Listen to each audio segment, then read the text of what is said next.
Hello, hello, hello, hello. I hope everyone is well tonight. Um, I am Jay Jones, your host of the Cut Podcast. And today, our topic is the economic case for true inclusion. And I know that we hear the term inclusion a lot as it pertains to diversity, equity, and inclusion.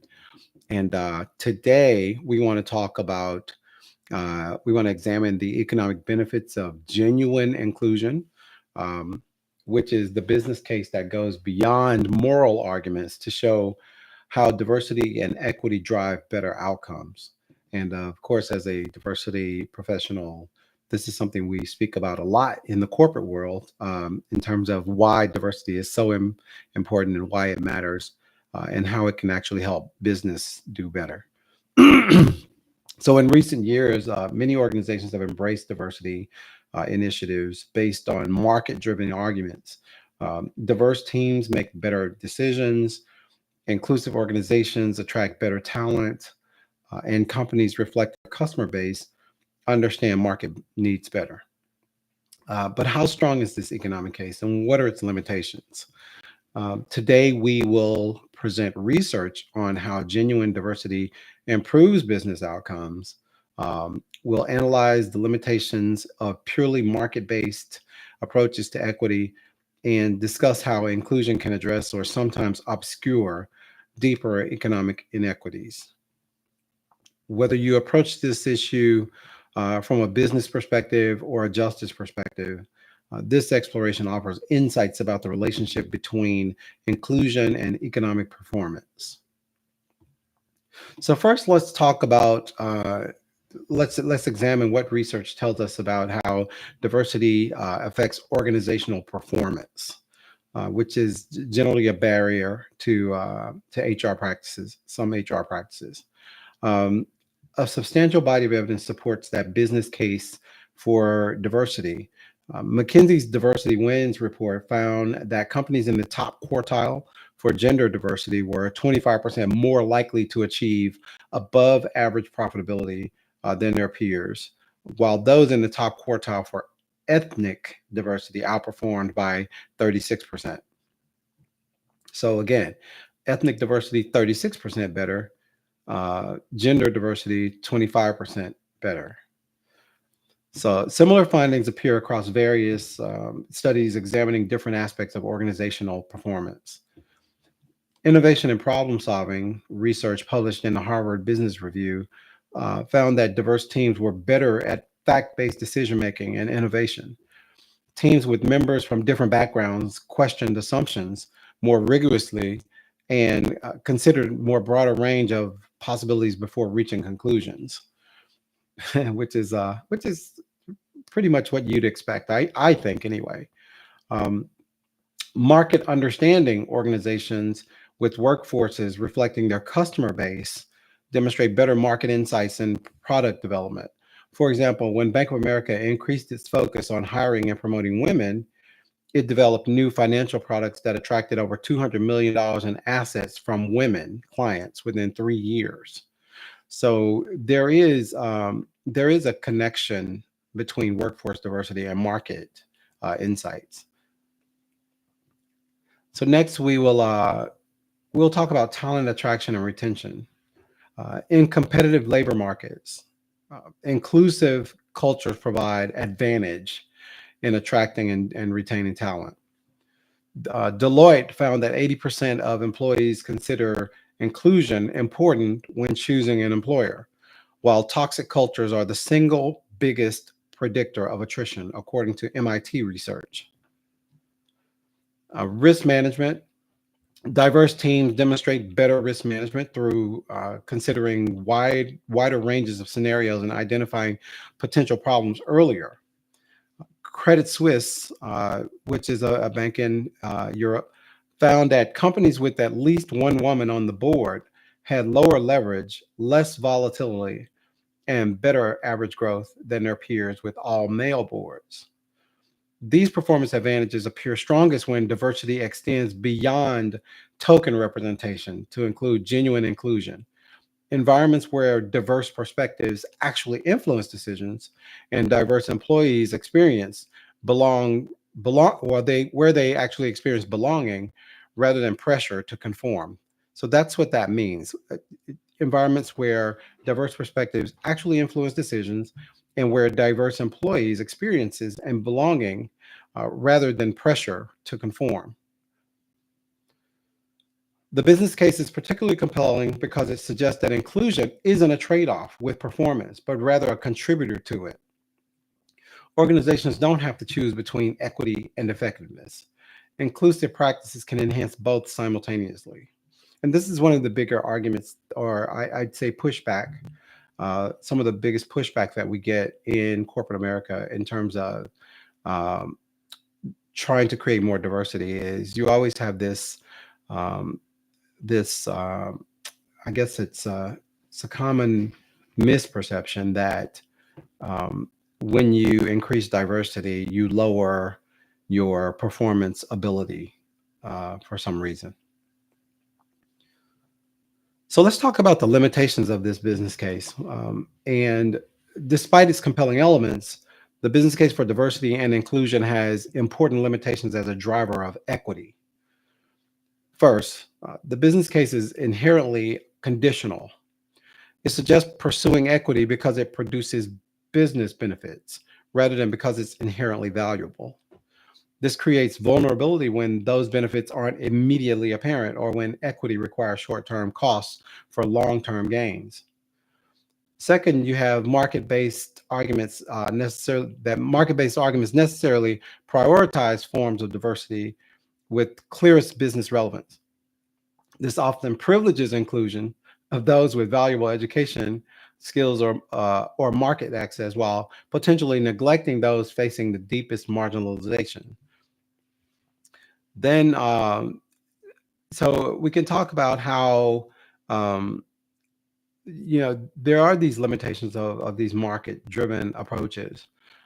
When you're talking about how a diverse uh, business performs better, the shareholders or stakeholders in these businesses want to see immediate performance growth, and that's not always the case. It's usually a long-term benefit, as I mentioned earlier. Third, business case arguments can inadvertently reinforce stereotypes by suggesting that individuals from specific backgrounds bring predictable perspective or skills. This quote unquote diversity tax places additional burdens on underrepresented individuals to represent their entire demographic group rather than being valued for their individual contributions. And we've all seen it. We've all seen that. If you have one black person on a team and that person is new to the team and all there's some perspective that this black person should be performing. If he doesn't perform better than everyone else, then it's the relevance to the entire race in terms of their abilities or capabilities, and that's just not right. Fourth, you have market-based approaches often focus on adding diverse individuals to existing structures without changing those structures themselves. This add diversity and stir approach rarely addresses deeper patterns of inequity embedded in organizational design, culture, and practice.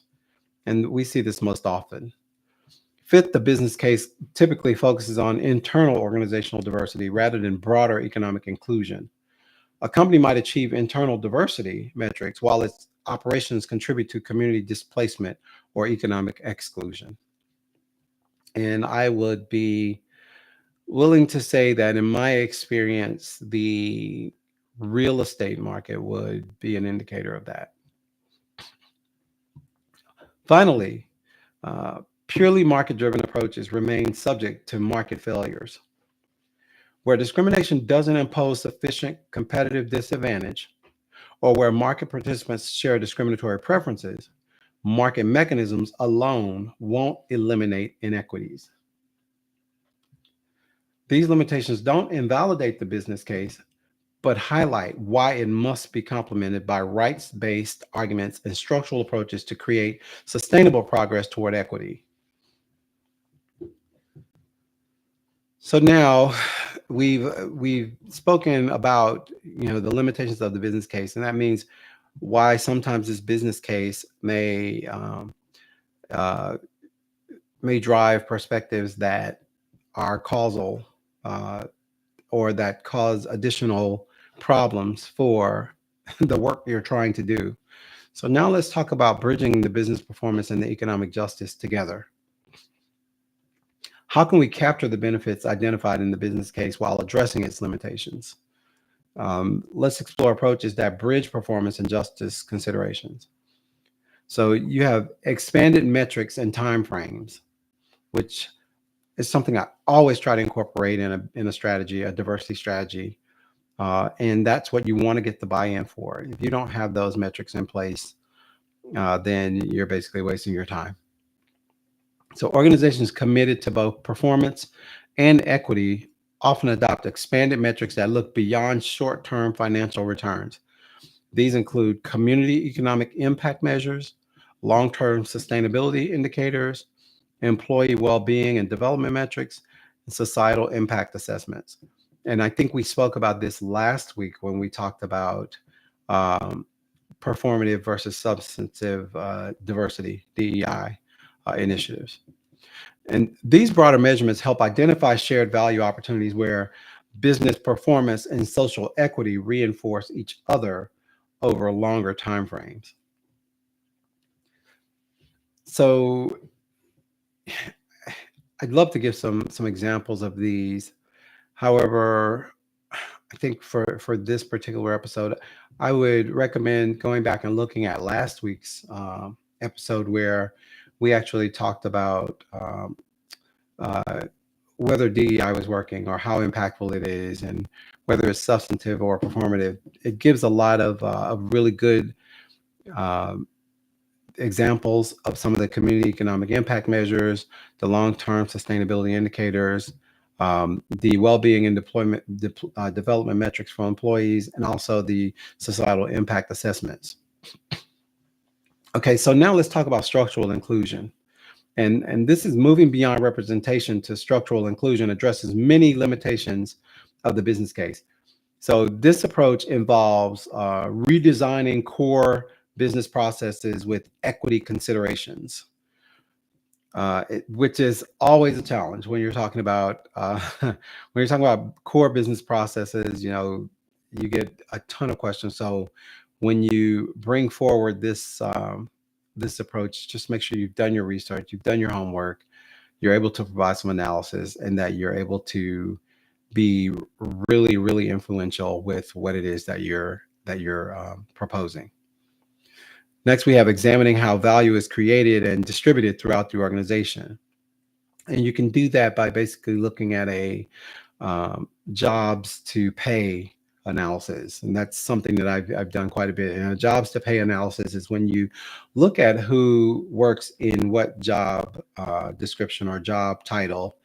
You look at the pay scale in terms of who makes the most money and which job title um, outperforms or out earns the others.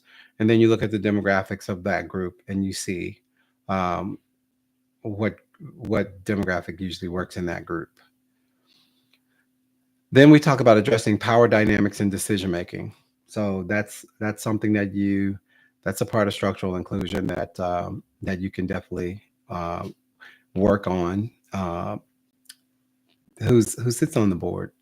What does the board look like? What does your executive committee look like? How much representation is there for gender representation? How much what is the racial breakdown or ethnic breakdown of the board, and how does that work? And then revising criteria for success and advancement. What are your goals? And how do you plan to reach those goals? So for instance, if you're looking to if you know that your market or that your market has a higher percentage of minorities, minority ethnic groups in terms of your purchase, in terms of who's buying from you, then what does that representation look like on your board? What does that representation look like in your decision making? Or who and how are you going to get them there? How are you going to make that look similar to your market? Or is that a part of your goal? Is that one of your goals? And I think that should be one of the objectives of the firm. And here's an example. It's so the example is when healthcare provider Kaiser Permanente redesigned care processes with equity explicitly in mind. They improved clinical outcomes while reducing disparities and controlling costs. And this demonstrated how structural approaches can align equity and performance objectives. Supply chain and community integration. Organizations bridging performance and justice extend their focus beyond internal diversity to include supplier diversity with capacity building, community hiring with advancement pathways, community investment aligned with business strategy, participatory design involving affected communities. So this again definitely sounds like something that would be a part of your commercial real estate um, organizations, but not only commercial real estate. Any organization uh, that has an overall community impact. Um, so, and I can give you an example. When you talk about supplier diversity with capacity building, one of the biggest obstacles we hear about black developers or black construction companies and or black owned construction companies is the access to capital. So the access to capital also leads to a shortage of insurance, you know, policy and uh, capability in terms of the number of people that can hire to be able to accept a really large bidded job. So when you're talking about capacity building, this is how one of the larger firms can actually bring on some of the smaller firms and be able to help them with their earnings, which also will help with their capacity building, with their ability to hire more, to grow stronger, and do bigger jobs. So Gap Incorporated, they have This Way Ahead, and that program exemplifies this approach by providing retail career opportunities for young people from low income communities. The program addresses equity through economic inclusion while delivering business benefits through reduced turnover and increased employee engagement. Uh, I'd say that's a win. And then you have some approaches in industry and ecosystem.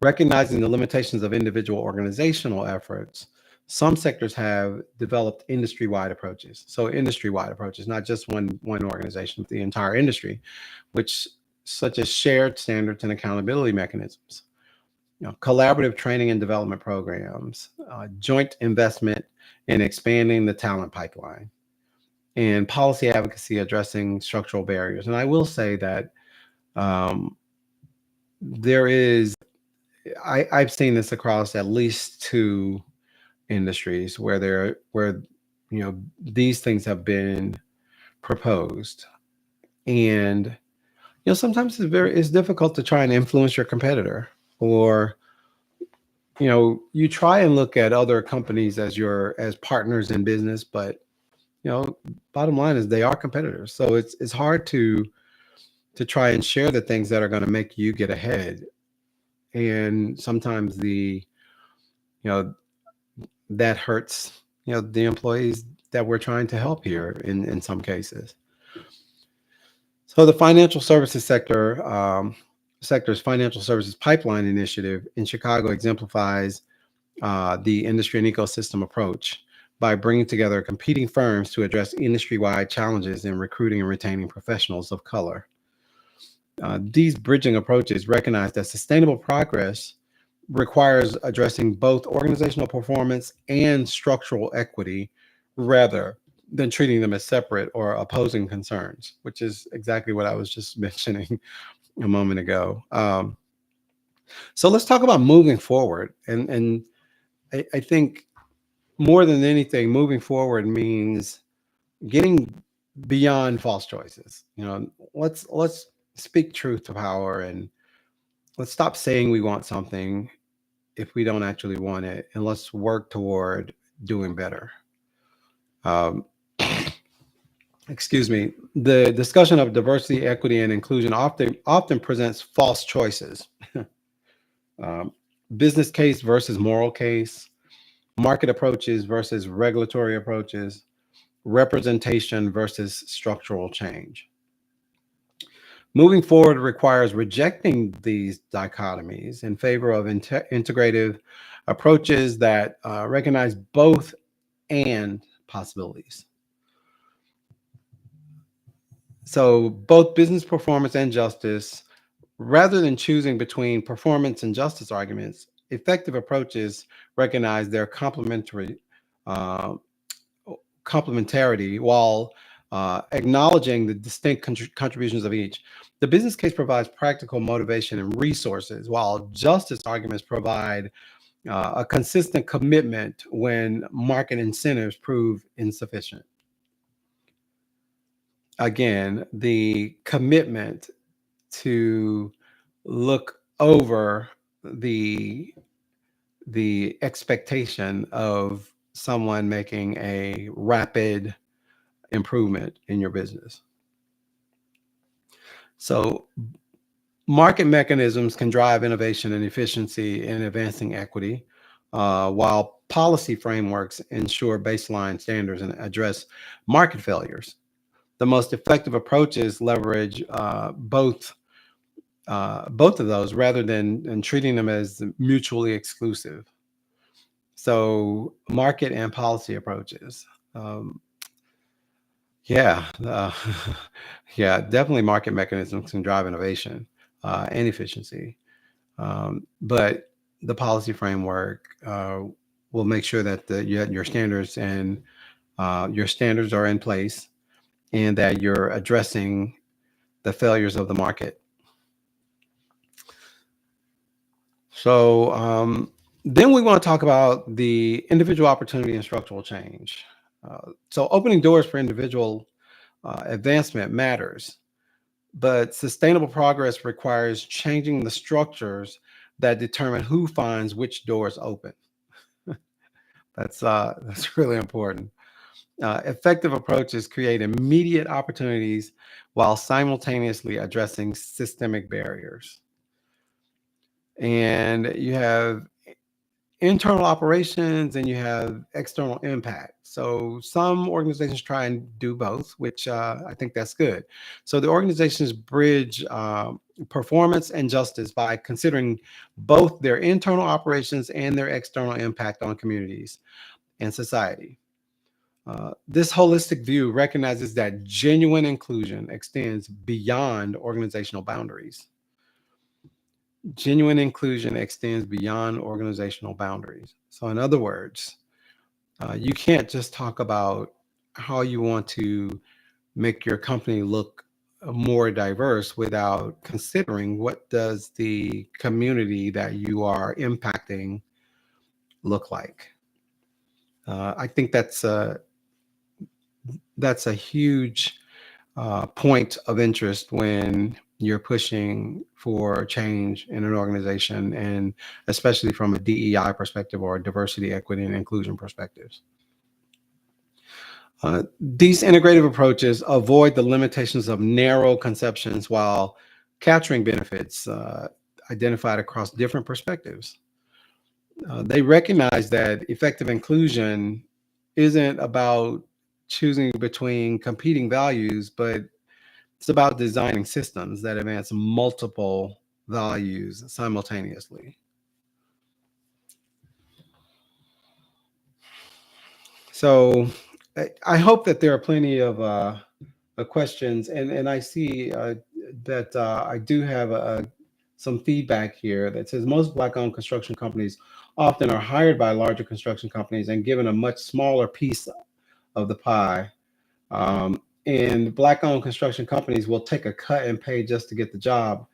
They should hold out to get a larger pay scale. And I agree with that. However, I think that when you have a decision of making nothing versus being able to actually put food on the table, you know, it's a very tough decision, but it's also one of the inequities we're talking about addressing, and that is that there is a there's a benefit to the larger company not trying to lowball the black owned or female owned or woman owned business simply because they know that they're in a bad position. So these are the things that we're trying to change, and that's and I think that's good feedback and good recognition. Thank you for that feedback. So by rejecting false choices between business performance and economic justice, these approaches demonstrate that inclusion isn't a zero sum game, but an opportunity for shared benefit. And that's true. Bridging approaches that integrate performance and justice considerations, which those are considerations that offer promising pathways forward. Um, the approaches expand metrics and timeframes. They focus on structural inclusion rather than just representation. They extend focus to communities and supply chains and develop industry-wide solutions to share challenges. So, yeah, I think all these things are very important and they're worth fighting for. So we'll just have to keep fighting for those. Um, so throughout our season, we'll continue to explore how economic justice connects to various aspects of American life, from constitutional rights to corporate power, from political systems to alternative economic models. Um, so I want to take another opportunity to thank you for joining me on this episode of the Cut Podcast. And don't forget to subscribe to the Cut Podcast on YouTube, uh, because every week we'll have something to talk about, something to have a conversation about. And just as I mentioned last week, we're kind of shifting the paradigm just a little bit in order to be able to address a few things. And here we're definitely trying to bridge the diversity, equity, and inclusion uh, issue with the cultural issues or social issues outside the workplace, but we cannot omit the political issue and the political strife that everyone seems to be going through right now. And oftentimes, the political strife is what's driving the social anxiety and causing the um, barriers to diversity, equity, and inclusion change within the workplace. So it's important for us to talk about all three. Um, I've entitled, my work "Easy Conversations" because I believe that the conversations shouldn't be perceived as difficult. They should just be perceived as necessary. And a good friend of mine has coined the phrase "brilliant" in terms of these conversations because only brilliance can come out of them. So, again, check our show notes for resources on implementing inclusive approaches that bridge performance and justice. And until next time, remember that the most sustainable progress comes not from choosing between effectiveness and equity, but from designing systems that advance both simultaneously. You can find me on Facebook at Jay Jones. That's JAYEJONES.